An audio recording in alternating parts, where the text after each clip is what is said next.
King Charles III When the announced that Queen his came, first son, Prince William, will become the Prince of Wales. as the Queen herself did with such unswerving devotion, I too now solemnly pledge myself, throughout the remaining time God grants me, with Catherine beside him, our new Prince and Princess of Wales will, I know, continue to inspire and lead our national conversations. Diana was never allowed to do this. Neither was any Princess of Wales since 1910, when Mary of Teck signed the last one, and the right quietly went dormant for over a century. It stayed dormant through 3 reigns.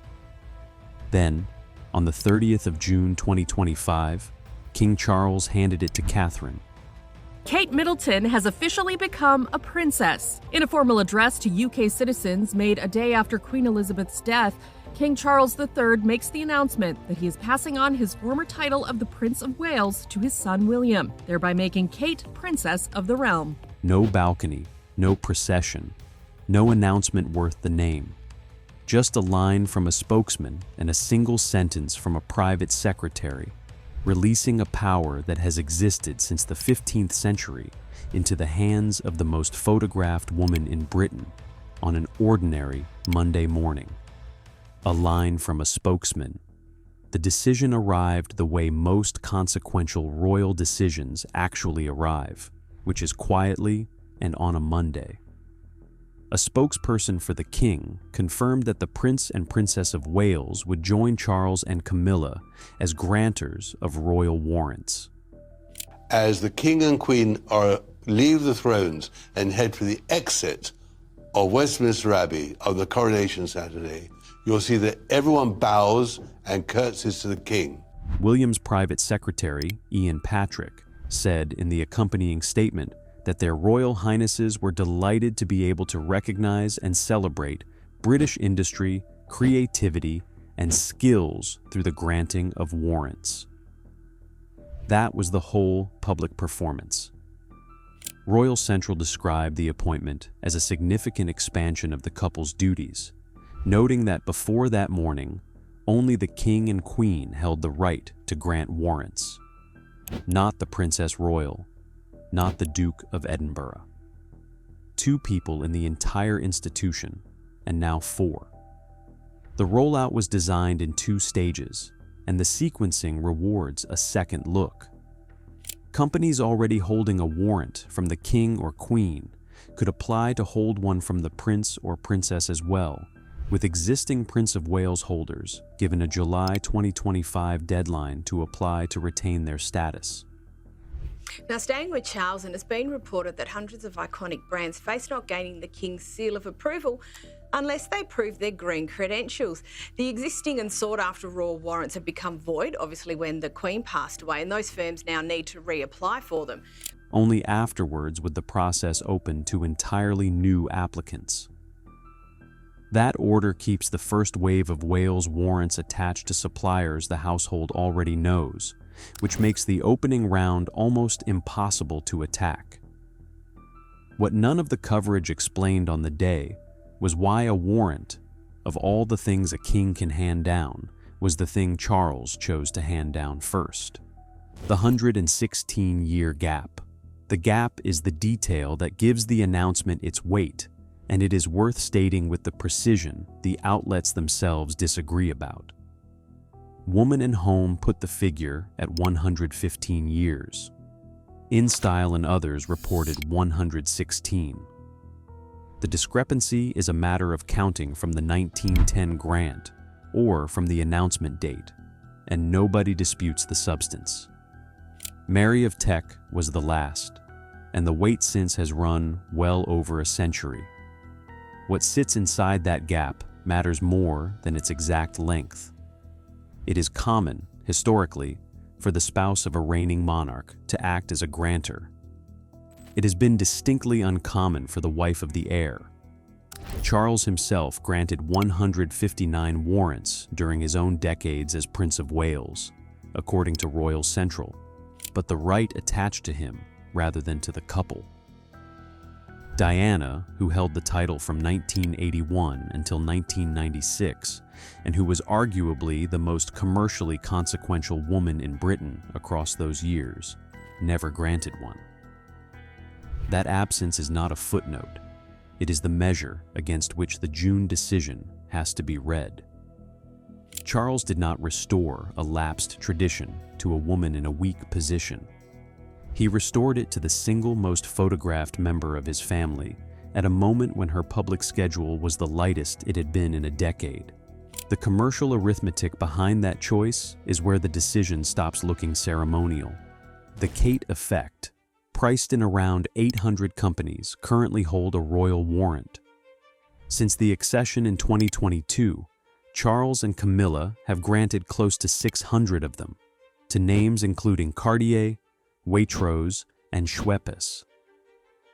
The qualifying bar, set out by the Royal Warrant Holders Association, requires a company to have supplied the household on a regular and ongoing basis for at least 5 of the previous 7 years. The King and Queen have granted more than 140 royal warrants of appointment, as they're called, awarded to recognise suppliers of the royal household. Once granted, the holder may display the appropriate royal arms on packaging, stationery, advertising, premises, and vehicles for a 5-year term. The skeptical reading of all this is straightforward and deserves stating at full strength. A royal warrant is an endorsement scheme. It carries no constitutional weight whatsoever. It does not touch the succession, the Privy Council, the signing of state documents, or any lever of actual governance. A warrant is a crest on a tin of biscuits. Anyone presenting it as a transfer of royal power has misread what the thing is. That objection holds, and it only stops holding when the crest is attached to this particular woman. Elizabeth Holmes, author of a book on royal style, told Town and Country that the princess being able to grant warrants would introduce the honor in a new way to a new generation of royal watchers. Richard Fitzwilliams, speaking to GB News, put the commercial reality more directly, saying she has significant influence over fashion and is an icon who helps produce and launch brands. Marie Claire has described her as the key to the family this year. Endorsement is a small power in most hands. In the hands of the woman whose worn items disappear from shelves within hours, it is a lever over British industry that operates without a single public appearance being scheduled. Subscribe if you want the next part of this story as it develops, because the engagement figures explain the timing far better than the palace statement did. The numbers behind the timing court circular tallies for 2025, as reported across the royal press, put King Charles at 535 public engagements, the highest of any working member of the family that year. William recorded 202. The Princess of Wales recorded 68, placing her 10th. That is an unusual shape for an institution preparing a succession. The 77-year-old monarch is carrying the heaviest public load in the family. The woman expected to become queen is carrying one of the lightest. The reason is documented rather than mysterious. Catherine announced in January 2025 that she was in remission following cancer treatment. After Kate Middleton announced her cancer diagnosis, a lot of people were curious about what type of cancer the Princess of Wales has.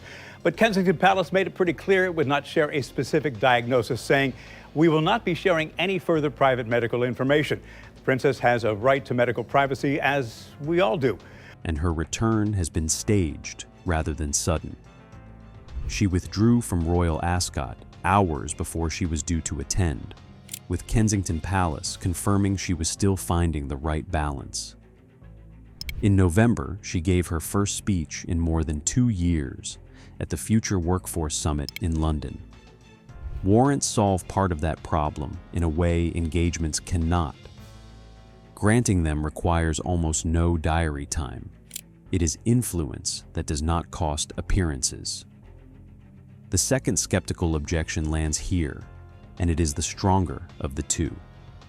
68 engagements is a light year by the institution's own standards. Handing additional authority to the least active senior royal at a point when the king himself is doing 8 times the work is an arguable allocation at best. If the monarchy needs capacity, the obvious answer is to give more to the people already turning up. The answer is that a warrant is not capacity. It is a standing power, exercised in writing, whose value is precisely that it does not scale with attendance. Giving it to a busier royal would have added nothing that royal did not already have. Giving it to Catherine converts a light diary from a liability into something closer to irrelevant, at least on this one axis. There is a further consequence in the numbers that tends to be missed. A grantorship gives the princess a form of output that generates public record without generating photographs.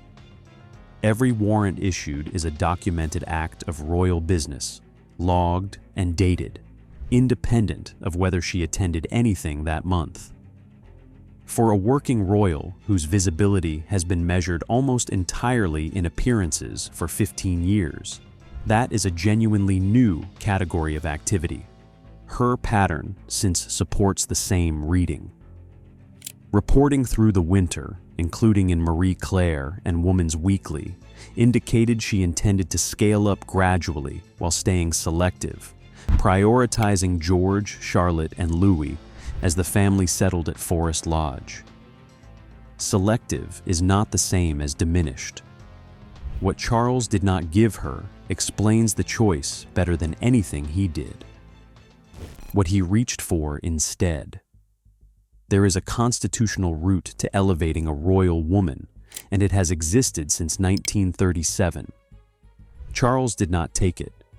Under the Regency Act of that year, councillors of state may carry out most of the sovereign's official duties during absence or illness, including attending Privy Council meetings. This is Princess Catherine's first public appearance since missing the Royal Ascot races. She pulled out of that event because of concerns about her workload. Kate may be in remission, but she is still recovering. Signing routine documents and receiving the credentials of new ambassadors to the United Kingdom. That is real state authority. The role is limited by statute to the sovereign's spouse and the next 4 adults in the line of succession. In 2022, Parliament amended the arrangement to add the Princess Royal and the Duke of Edinburgh, following a debate in the House of Lords in which the continued eligibility of non-working royals was raised directly. Catherine was not added then, and has not been added since. She is not a blood royal, and under the existing framework, she becomes eligible only when William succeeds. The mechanism to change that exists and was used within living memory 3 years ago on exactly this question. So, the surprise is not that Charles elevated Catherine, it is what he selected when the constitutional cupboard was standing open. He passed over the instrument that confers state authority and reached instead for one that confers commercial authority, older by 5 centuries and entirely outside the reach of Parliament. A councillor of state appointment would have required legislation, debate, and a public argument about a non-blood royal signing state papers. A grantorship required a sentence from a spokesman. Any reading of his reasoning is inference rather than fact, and no statement from the palace has explained the choice. But the practical difference is not inference. One route would have been contested in Westminster. The other could not be contested anywhere. The question that follows is what the expansion cost the woman who already held the right. The Camilla question. Every unofficial version of this story eventually arrives at the same claim, which is that Catherine's elevation must have come at the Queen's expense. The claim does not survive the paperwork. Camilla remains a grantor of royal warrants in her own right and continues to grant them. Once known as the other woman, Camilla is now the queen. Kind of. The new king's darling wife has become the queen consort. I know she will bring to the demands of her new role the steadfast devotion to duty on which I had come to rely so much. When Buckingham Palace conducted its review of warrants held from Charles's time as Prince of Wales, 145 businesses were confirmed to continue, and 7 of those received a second warrant from the Queen. She has lost nothing. The pool of grantors went from 2 to 4, which is expansion, not substitution. What did change is the symbolic center of the practice. For 3 years, warrant granting was something the King and Queen did. Since the announcement, it has been something 4 people do, 2 of whom are a generation younger and represent the reign after this one. That is a shift in gravity rather than a reduction in anyone's standing, and the distinction is not pedantry. The 2 available versions of this story lead to completely different places. In the first, an aging king strips his wife of standing to promote his daughter-in-law, and the walls of the palace hide a quiet war. In the second, a monarch widens a small circle of authority so 4 people can do what 2 were doing at 77, while carrying 535 engagements a year. Only one of those versions has documentary evidence behind it, and it is the duller one. The application window itself has now passed, and what came out of it is the least dramatic part of the entire story. What it actually changes. The Royal Warrant Holders Association confirmed that applications from eligible companies would open during May and June of 2026 in the usual way, with the Prince and Princess granting their first warrants from this year. That window has now closed. The outcome of it, including which companies were successful and how many warrants have been issued in Catherine's name, has not been publicly confirmed, and no total should be assumed until the palace or the association publishes one. When those warrants do surface, they will surface in the least ceremonial places imaginable. A crest on a jam jar, a line of small print on a shirt label, a plaque beside a shop door in a market town. That is the shape of the change. Catherine now holds an authority no Princess of Wales has held since 1910, granted personally by the King, exercisable without adding a single engagement to a diary she is deliberately protecting. He gave her the instrument that survives absence. Engagements require presence. Warrants do not. Each of those small crests carries a 5-year term before renewal, which means the first companies to display her arms will still be displaying them at the end of the decade, long after the announcement has been forgotten. Subscribe for the next chapter of this, and tell me in the comments whether the warrant decision was about honoring Catherine or about protecting a monarchy that needs her visible without needing her exhausted.